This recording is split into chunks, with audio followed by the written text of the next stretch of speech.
con được nghỉ à con? Vâng, hôm nay các con được nghỉ mẹ. Hôm trước mẹ con mình xuống nói chuyện với bác Xuyên đấy. Mẹ cũng gom được một ít tiền để đưa cho bác ấy và bác ấy không nhận. Và bác ấy cũng vất vả. Mà bây giờ mình ở đây thì mẹ cũng thấy ngại quá. Không biết làm thế nào được. Thôi mẹ ạ, bây giờ mà đưa tiền thì bác ấy cũng không nhận. Mà bây giờ hôm trước cũng xuống nói chuyện với bác ấy, thì bác ấy cũng bảo là hôm nào lên nói chuyện rõ ràng sau. Thì bây giờ mà mẹ con mình cứ tạm thời ở đây đã. Nếu bây giờ mà mẹ con mình rời đi thì việc học của con sẽ càng ngày càng khó khăn hơn đấy mẹ ạ. Mà nếu mà như thế thì mẹ con mình cứ ở đây đã. Hôm nọ mẹ có mua được ít giống bí. Bây giờ mẹ đi trồng nốt. Xong con ở nhà, con làm việc nhà cho mẹ nhé. Thế con đi hộ mẹ. Thôi con được nghỉ thì con ở nhà, vừa làm việc nhà vừa học bài. Thế bây giờ để con đi giặt quần áo mẹ ạ. Thì mẹ đi làm nhé.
con làm gì đấy?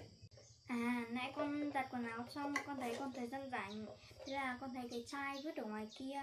Con mang vào con làm lọ hoa như này, mẹ xem có đẹp không mẹ? Con làm đẹp thế.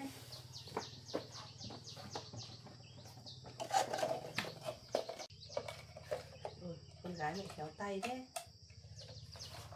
Sao con biết làm thế này?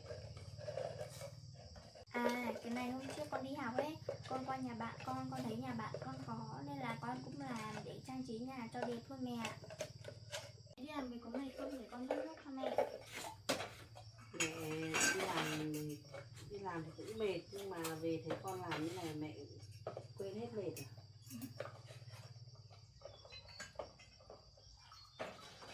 Mẹ cũng biết. Con pha nước vừa thế.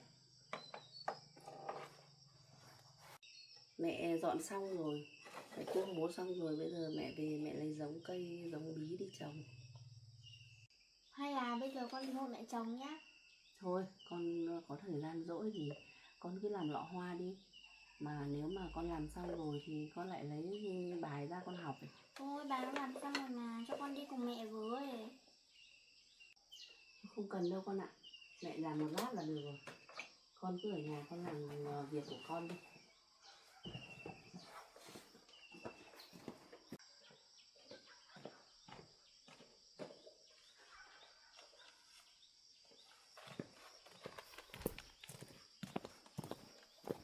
Bây giờ mình phải đi lấy đất để về trồng hoa.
Sọc rồi, không biết là con gì không?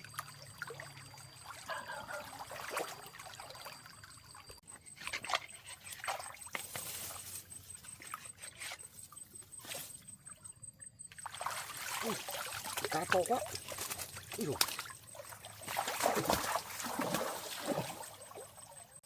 Cái này chắc là mấy hôm lũ.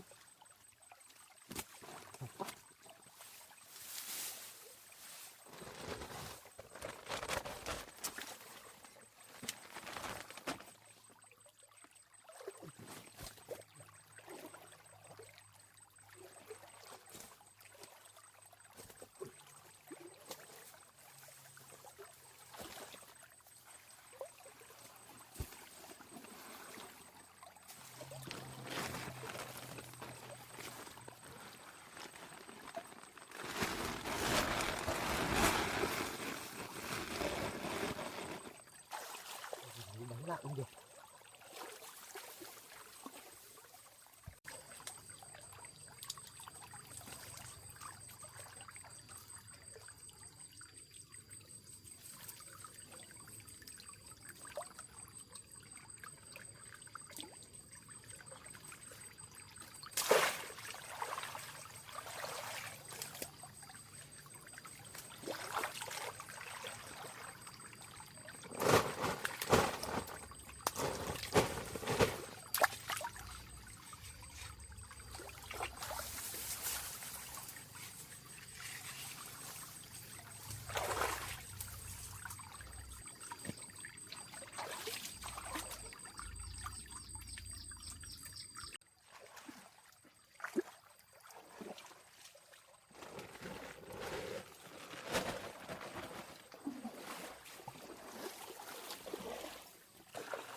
qua mình không đi thăm được. Vào lâu xước sát hết người. Thế bây giờ mới mưa to lúc nhiều cá thật đấy, nhiều cá to đấy.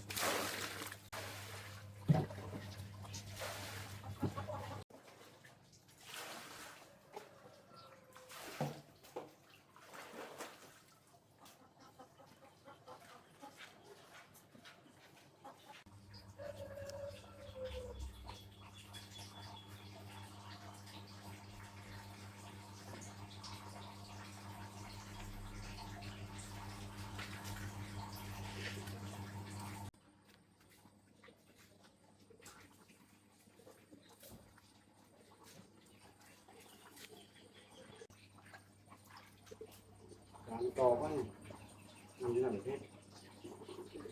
Mà hôm trước mình có nói với hai mẹ con mình vào đi chơi, không vào, không cẩn thận hai mẹ con ngại mình bỏ đi.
Mình vào kia xem còn gì không.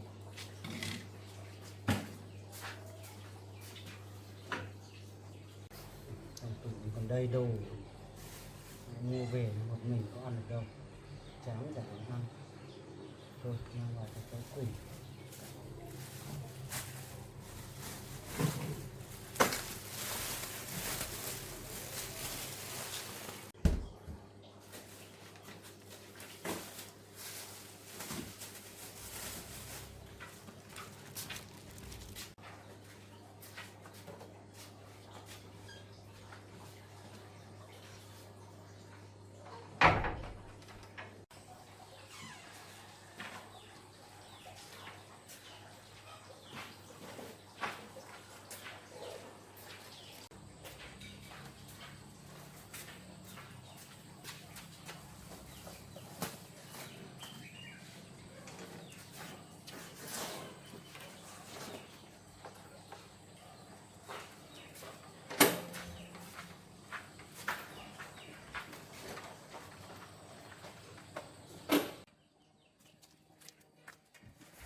nay bác đi xem bẫy của bác được con cá to quá.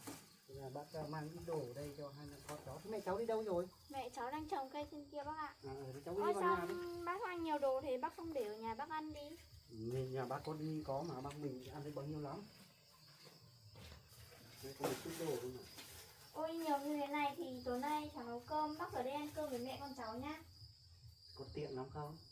Cũng được mà bác mang nhiều đồ này thì bác ở đây ăn cơm luôn. Thế thì cháu đi chuẩn bị nhóm bếp đi để bác hộ nấu cơm nhé. Để cháu nhóm bếp xong rồi cháu cắm cơm luôn bác ạ. Thế thì cháu đi lấy củi ở đây bác hộ nhóm. Dạ vâng, để cháu đi lấy củi.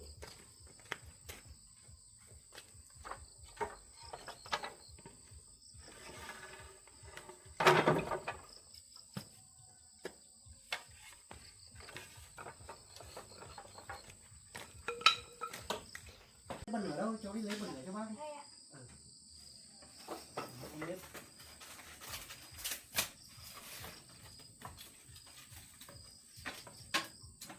Nào mẹ con cháu làm, hai mẹ con cháu làm cái bếp đẹp nhỉ. Dạ vâng. Bác ơi, hôm trước làm cái bếp này mất nguyên một ngày mà cháu bị ương sâu ăn hết lá ngò luôn bác ạ. Thế à? Thế bắt được nó chưa? Mẹ cháu bắt, mẹ cháu thả lên rừng thì bác ạ. Thả nó đi xa nó không về. Vâng. Từ hôm đấy đến giờ cháu cũng chả thấy con sâu nào nữa luôn bác ạ. Thế hôm nay cháu nghỉ học à? Vâng, hôm nay thứ bảy nên là cháu nghỉ học. Mai cháu lại đi học tiếp bác ạ. Học có khó lắm không? Cháu cũng thấy bình thường thôi. Cố gắng lên nhé. Vâng. Bây giờ hai mẹ con cứ ở đây không lo gì đâu. Mọi việc bác đã lo hết rồi. Dạ. Bắt đầu lửa cháy. Con đi, cháu đi tìm cái nồi cho em đi rửa nồi đi. Dạ vâng.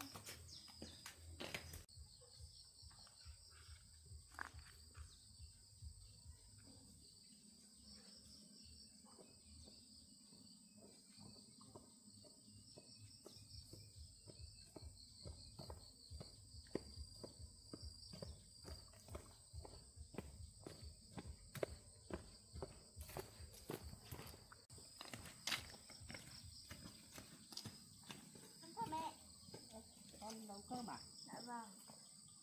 Mẹ ơi bác trên nay vào nhà mình chơi này ạ. Vâng, bác mang một đống đồ xong rồi con bảo bác ấy ở đây ăn cơm, bác ấy đồng ý đấy.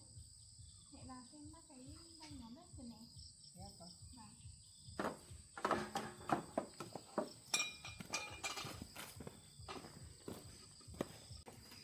Vâng.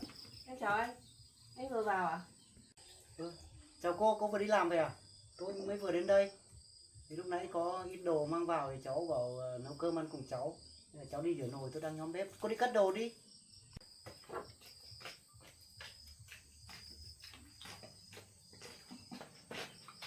Bác ơi bác nhóm bếp xong chưa? Nhóm xong rồi cháu ạ. Cháu cứ để đây đã.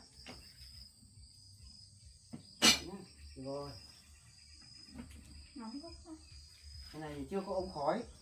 Cháu lên bếp để bác ra bác làm cho cái ống khói. Dạ không cần đâu ạ, đấy mà mấy con cháu tự làm cũng được. Để bác làm cho.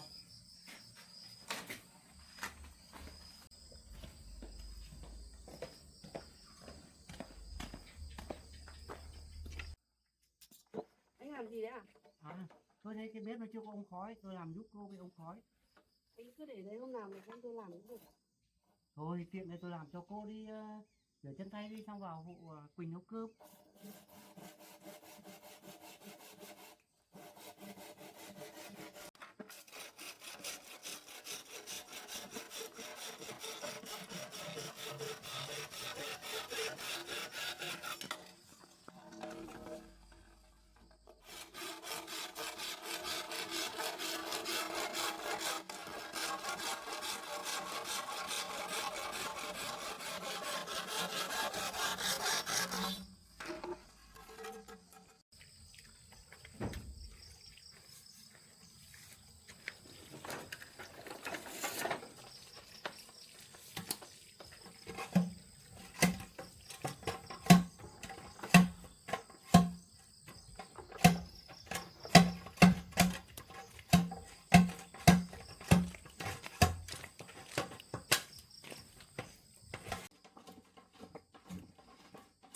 Mình bác nồi cơm rồi con.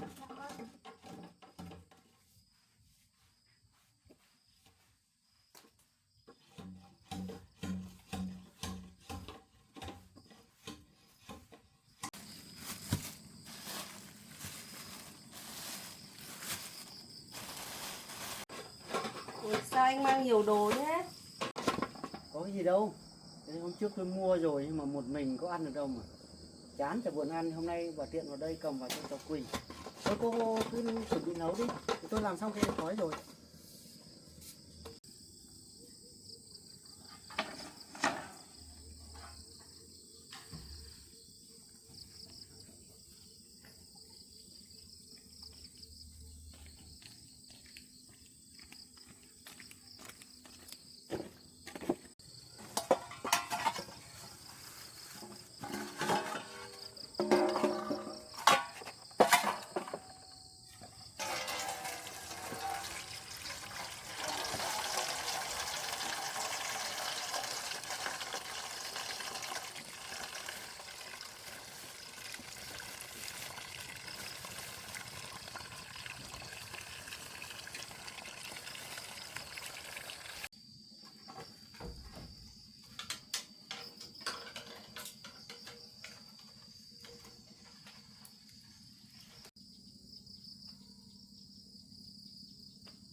Cô rửa xong hết rồi à?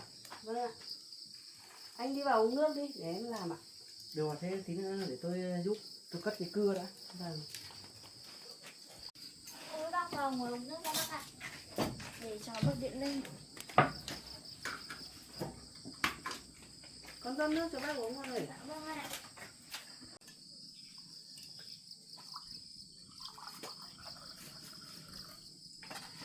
Cháu mời bác uống nước ạ.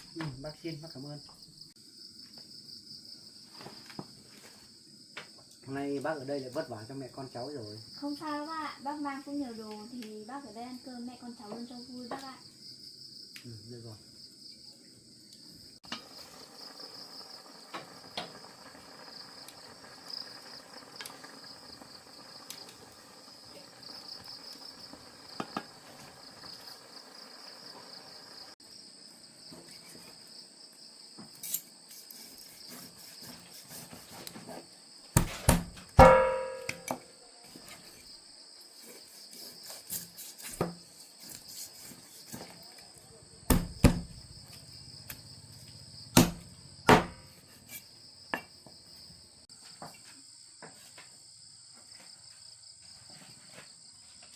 Mẹ ơi, để con đảo cái cơm ạ. Có một mẹ được cơm.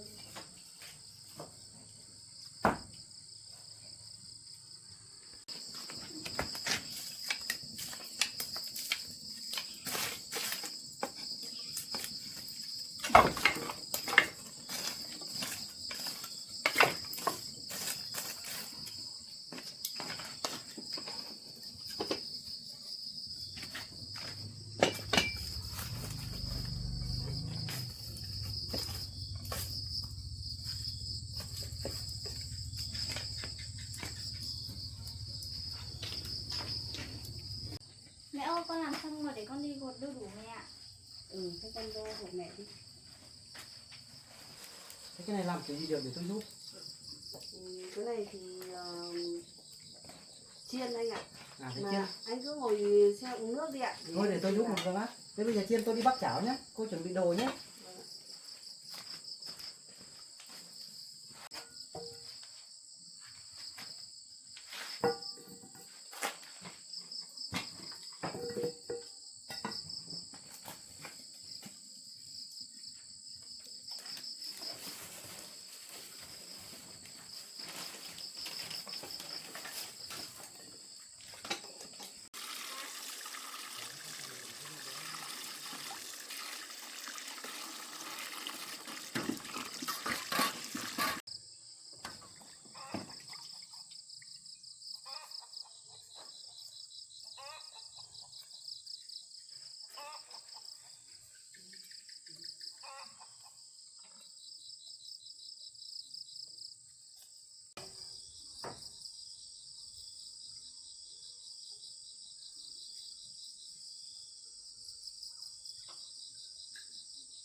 Đâu cái đấy được cô đưa cho tôi. Anh cứ đang ngồi uống nước đi ạ, để đấy tôi làm ạ. Tôi giúp được mà. Cũng được nhưng mà thôi để tôi làm ạ, anh cứ ra ngoài kia được.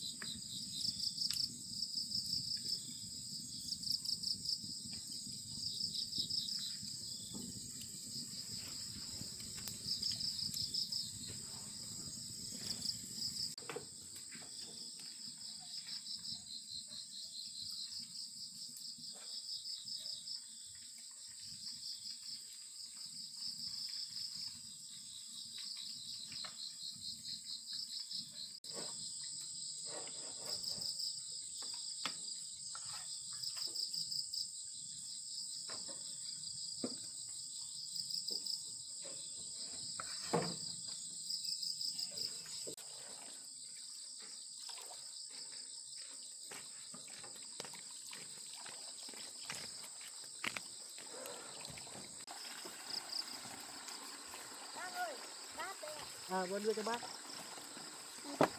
Hoa đã. Đâu được chưa đưa cho bác.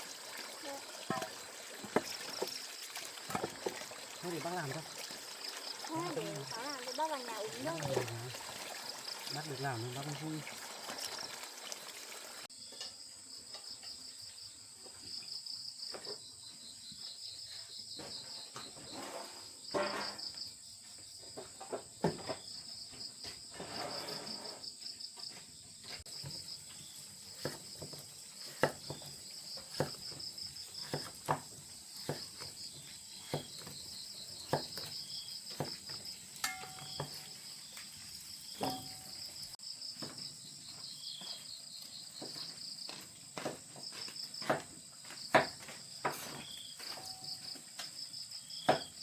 Con xong rồi ạ. Dạ vâng. Bác cần lấy gì không để cháu lấy cho ạ? Thôi cháu cứ vào cháu nghỉ đi, để bác làm. Thôi để cháu làm cho. Bác làm sắp xong rồi mà. Cái này xong rồi đấy cô ạ. Vâng ạ.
mình đi tắm cho mát để ăn cơm. Dạ vâng ạ.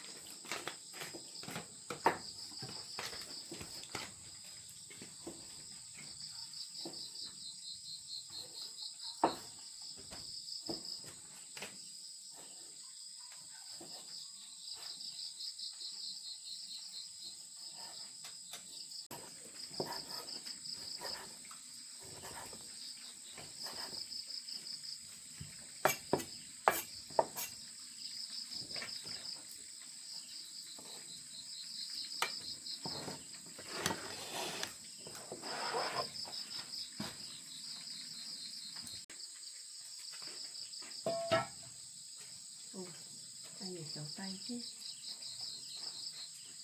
Cô sắp được chưa? Sắp được rồi anh ạ.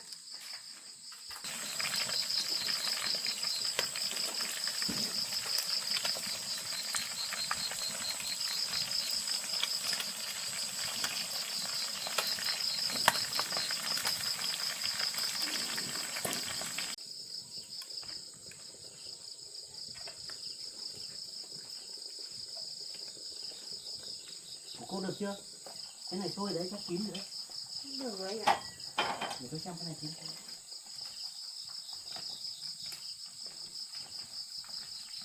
Cái này cũng được rồi đấy.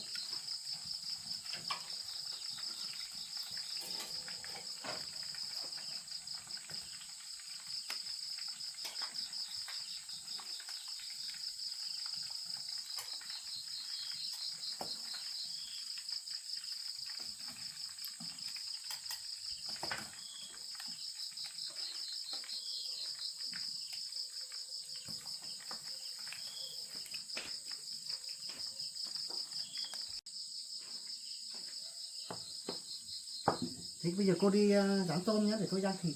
Vâng ạ.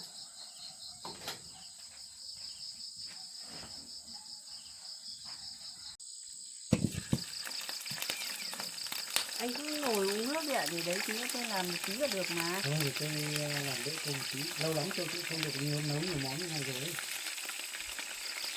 Nên cô khéo tay quá. Làm cái gì nhìn cũng đẹp.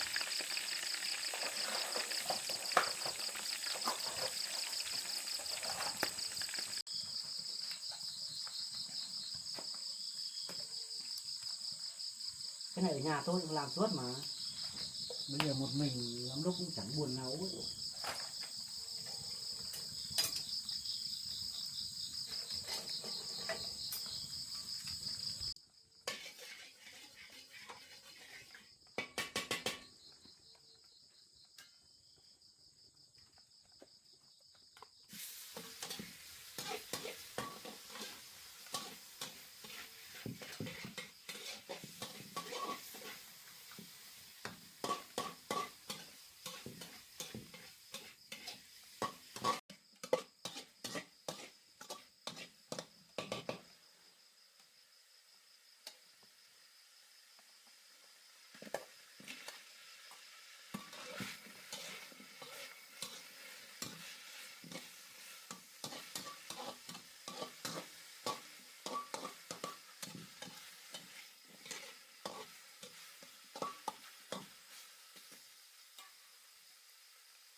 Của cô sắp được chưa? Sắp được rồi anh ạ. Của tôi chín rồi đấy. Cho nó cái này vào là được rồi.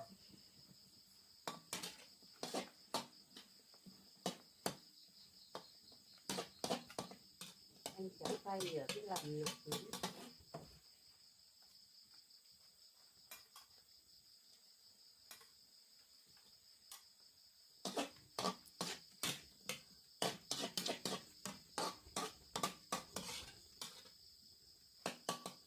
Quỳnh ơi, con xong chưa? Con xong rồi ạ. Con vừa tắm xong nè. Bây giờ cô sắp xong cái đấy ra cô đi tắm nhé.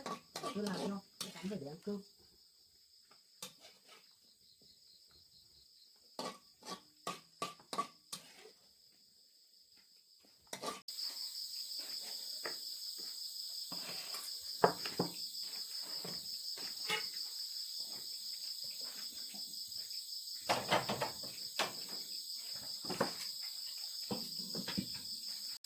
Cháu bê đồ ăn lên đi để bác nấu Vâng nước ạ. nồi canh như này xong.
Tắm hết rồi có vâng. Mẹ tắm xong rồi ạ? Tắm xong rồi. Bác ơi, nay bác đi bác tắm chưa ạ?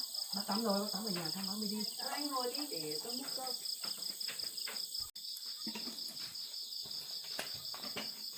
Con nó mớt ngon nhỉ? Vâng. Bác đôi đũa để bác lấy nó uống. Đây ạ.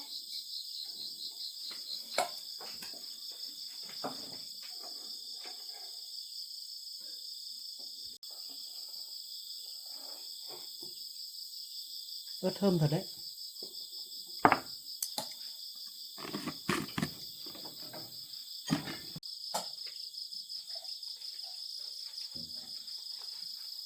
Anh ngồi đi ạ.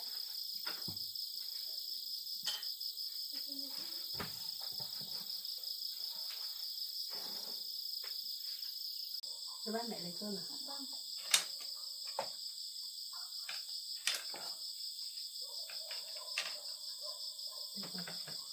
Đưa Con bác đi xin ạ. cơm. Cô cứ sới của cô đi, để tôi lấy cái này.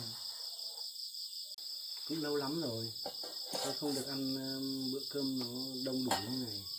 Có mọi người tôi chịu. Hôm nay vui quá.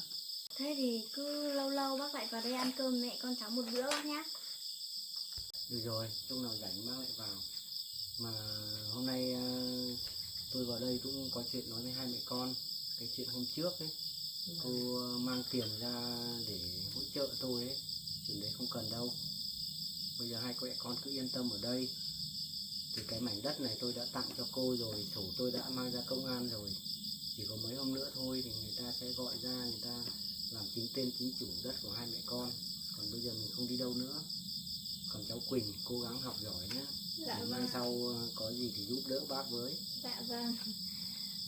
Bác thì buồn lắm, có nhà có mỗi bây giờ còn mỗi một mình bác thôi.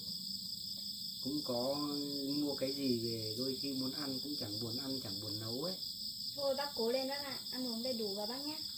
Không sao, thôi hai mẹ con ăn cơm đi. Dạ vâng, cháu mời bác ăn cơm ạ. Đấy nhá, để cháu ăn tôm nhá. Cháu xin ạ, bác không phải khác nữa. Thế cô ăn gì cô ăn đi. Vâng, anh ăn tự nhiên đi ạ. Đi hai mẹ con ăn cơm đi. Em mời anh ạ. Mời con. Mẹ. Anh ăn đi ạ. Cô kể tôi vào lấy cho cô cũng ăn đi. Cô ăn cá nha, hay ăn cái này tôi làm xem có ngon không.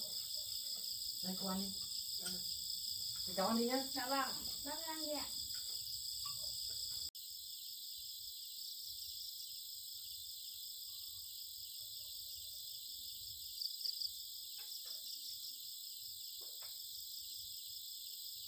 Đây vừa anh ạ. Bác nấu ngon thật đấy. Tôm cô dám ăn ngon rồi đấy. Cháu ăn cá đi. Vâng ạ. Thế hôm nay cháu ăn no chưa? Cháu ăn no lắm rồi bác ạ. Thế bây giờ cháu cứ ngồi để bác dọn dẹp nhé. Ui, để cháu dọn cho bác. Thì bác cháu nhận hộ cháu dọn nhé. Bây giờ tối rồi bác tranh thủ về đi bác ạ. Không Được thì rồi, tối không sao về đâu. nguy hiểm lắm. Bác xem bác có đèn mà. Thôi anh ngồi chơi đi để tôi dọn. Thế thì cháu ngồi một bên này là kia đấy.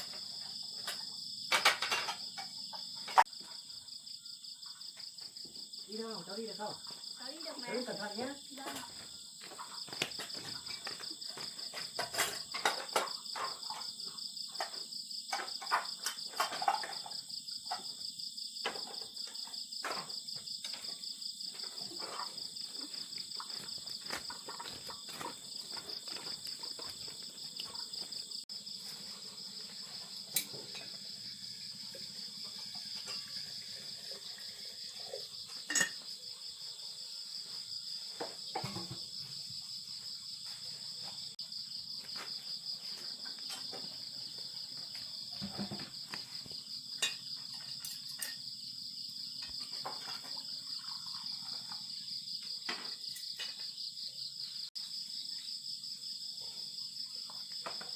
Này là bữa cơm ngon quá. Lâu lắm không ăn bữa cơm như này rồi.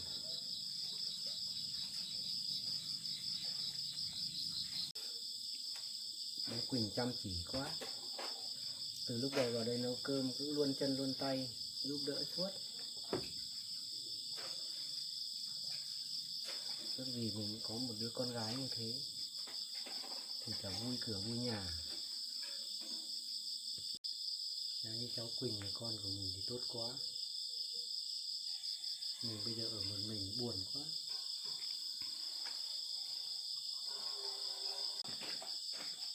Con đi vào bạn đi để mẹ úp nốt cho xong. Thôi để con làm cho. Đấy.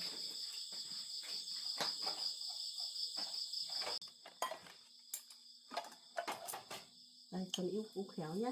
Dạ vâng.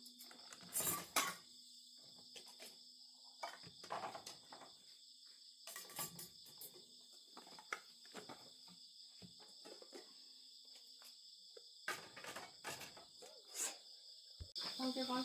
Con xong rồi ạ. Cái này con xong chưa phải lấy nước. Để cháu rót nước người bác đó. Bác đi rót đây rồi. Cháu rót cho mẹ cháu đi, bác có đây rồi. Dạ vâng. Anh uống nước đi ạ. Đâu rồi, tôi uống nước đây này. Cháu cảm ơn bác vì hôm nay bác cho cháu một bữa cơm rất là ngon bác ạ. Không sao đâu. Làm phiền anh quá ạ. Anh vào mang đồ ăn vào cho mẹ con tôi lại còn nấu nướng nữa. Không sao đâu. Tôi cũng lâu lắm không được ăn bữa cơm ngon như thế rồi. Ở nhà cứ một mình nấu lên nhìn xong lại cất đi thôi mà. Bây giờ ở một mình buồn lắm. Thôi từ giờ bác cố gắng ăn uống đầy đủ bác nhé. Bác đừng làm những chuyện buồn đấy ảnh hưởng đến sức khỏe của bác ạ. Không sao đâu, bác tự lo được, còn bác này cháu không phải lo đâu. Thôi đi, bây giờ hai mẹ con là cứ yên tâm đấy nhá, tối ngủ đóng cửa nhá, bây giờ cũng muộn rồi, bác cũng phải về nhà thôi. Vâng, tối rồi bác về nhanh bác ạ, không nguy hiểm lắm bác ạ. Không sao đâu, bác đi quen rồi. Thế hai mẹ con ở lại nhá, bác đi về đây. Anh Đấy là nấu ba ăn ạ. uống đầy đủ nhé. Hôm nào không sao rảnh bác đâu. lại lên đây chơi với mẹ con cháu được không ạ? Bác sẽ thường xuyên đi lại nhá. Dạ vâng.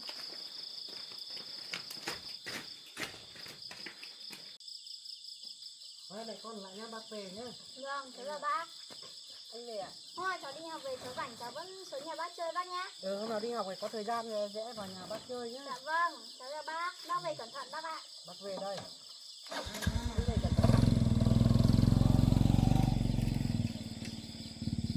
Nó về hai mẹ con mình vào nhà.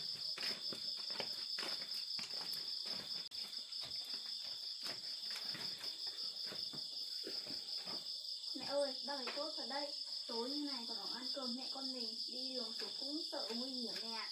Cả là bác ấy còn vào đây hộ mẹ con mình nấu ăn nữa. Xong rồi mang nhiều đồ ăn cho mẹ con mình lắm mẹ ạ.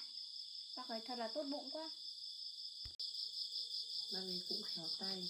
Cái gì cũng biết làm, món gì cũng biết nấu con ạ. Mà bác ấy nấu ăn còn nhanh, xong rồi ngon lắm mẹ. Mà lúc nãy bác cũng nói thế rồi, chắc mẹ con mình không phải rời đi đâu mẹ nhỉ?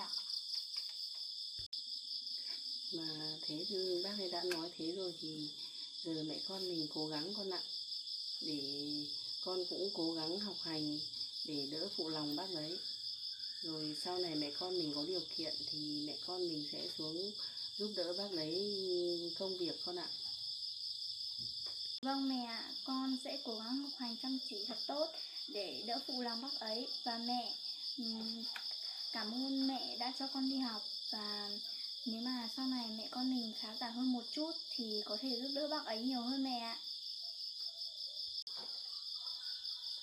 Mẹ con mình sẽ cố gắng con ạ. Dạ vâng. Thôi bây giờ cũng muộn rồi, bây giờ mẹ con mình đi ngủ luôn mẹ ạ. Để mai con còn đi học sớm nữa.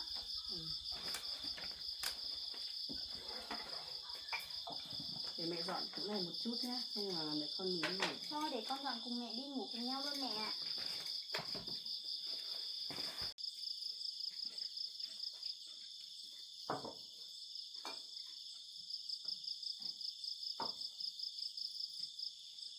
Để con đi vào phòng đi. Mẹ làm.